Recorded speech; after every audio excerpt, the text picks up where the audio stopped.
Il n'était attiré que par mon garçon de 9 ans. À chaque fois que je priais dans la nuit, qu'importe l'heure, il sortait, il partait toujours rester au balcon. Sous ses airs de bon samaritain, c'était un diable déguisé. N'hésitez pas à liker cette vidéo parce qu'elle pourra sauver des VIE. Voici mon histoire. À l'époque des faits, je venais de perdre mon mari, qui était celui-là qui était la principale source de revenus de la maison parce que c'est lui seul qui travaillait, moi je ne travaillais pas. Suite à son décès, la vie a tellement été difficile pour moi et mon fils. C'est comme ça qu'on a décidé de déménager où nous étions pour aller vivre à l'intérieur du pays.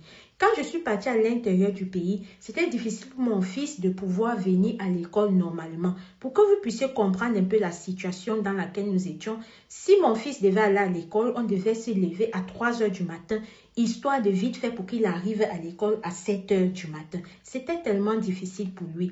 Et en sa qualité d'enfant, il n'a pas pu se retenir. Il a parlé de ce problème à une de ses camarades de classe avec qui je m'entendais avec ses parents du genre.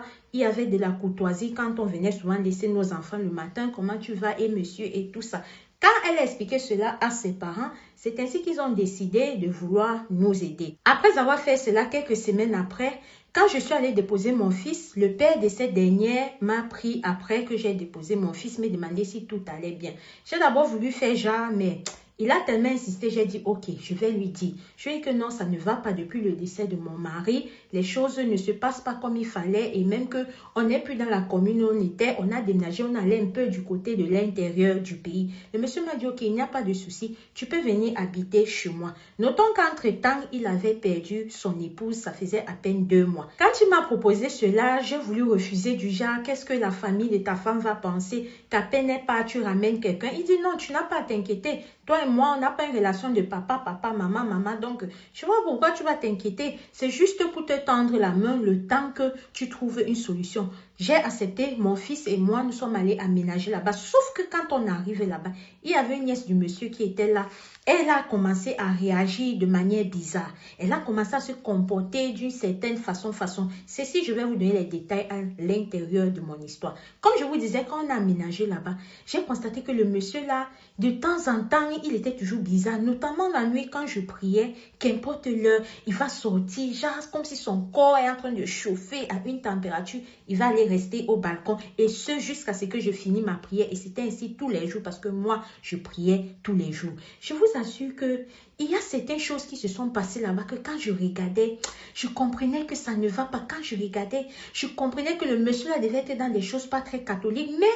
Mais, je n'ai pas prêté attention plus que ça. Un jour, je suis partie à l'église. Quand j'arrive là-bas, j'ai une sœur en Christ qui me fait comprendre que je suis en train de voir que où tu es là, c'est pas bien. Je suis en train de voir que le monsieur qui vous a accueilli, ce monsieur-là est quelqu'un qui pratique les sacris.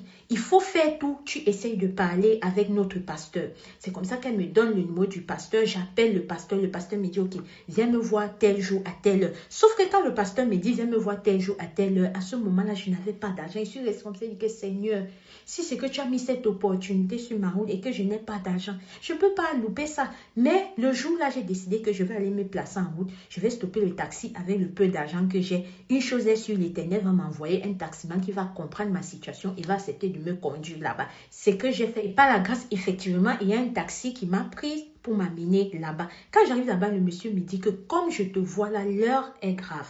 Parce que ce monsieur, depuis que tu es entré dans sa maison, il puise les énergies de ton enfant. Ce monsieur, depuis que tu es entré dans sa maison, il s'est accaparé de la destinée de ton enfant. Il vous donne l'argent tout le temps, n'est-ce pas? Je dis oui. Il fait ci, il fait ci, il fait ça pour ton enfant. Je dis oui, il dit que ok.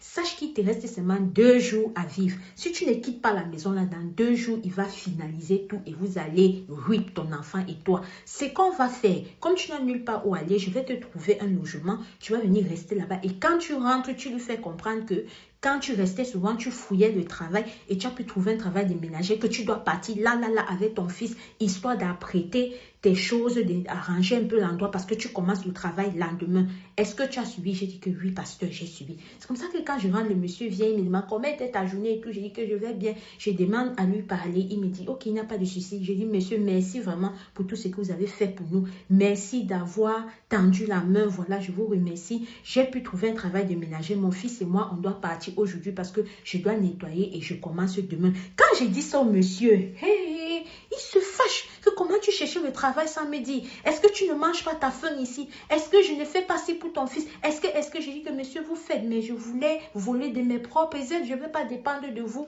toute ma vie. Il dit que non. Et pourquoi tu es obligé de partir aujourd'hui? Attends, même dans 2 jours, tu pourras partir. Tu n'es pas obligé de partir aujourd'hui. Quand il a répété ça, c'est là où j'ai compris que ce que le pasteur là disait était vrai. En temps maintenant, sa petite cousine qui était là-bas, que je lui dis qu'elle faisait un coma chama, celle-là que quand on branchait la télé, elle va venir débrancher. On sèche les habits, elle va venir mettre ses habits mouillés sur nos habits. Cette petite-là, elle s'est dit non, ne partez pas. Vous partez comment? Ne partez pas. Tout ce qu'ils racontaient là, c'était pour eux. Quand ils ont fini, j'ai seulement apprêté mes choses. Je suis partie avec mon enfant. Quand je pars avec mon enfant, c'est là où le monsieur m'appelle maintenant. Ok, comme je t'ai dit, n'es pas parti, tu n'es pas parti. Calcule tout ce que j'ai fait pour toi, tu vas me rembourser ça. Tout l'argent que je te donnais, tu vas me rembourser ça. Vous voyez les choses comme ça. Quand il fait ça, j'appelle maintenant mon pasteur. Mon pasteur m'a dit que ça fait combien. J'ai dit à mon pasteur. Le pasteur a pris l'argent, il m'a donné qu'il va lui donner. Il est fâché comme ça parce qu'il a raté son sacré.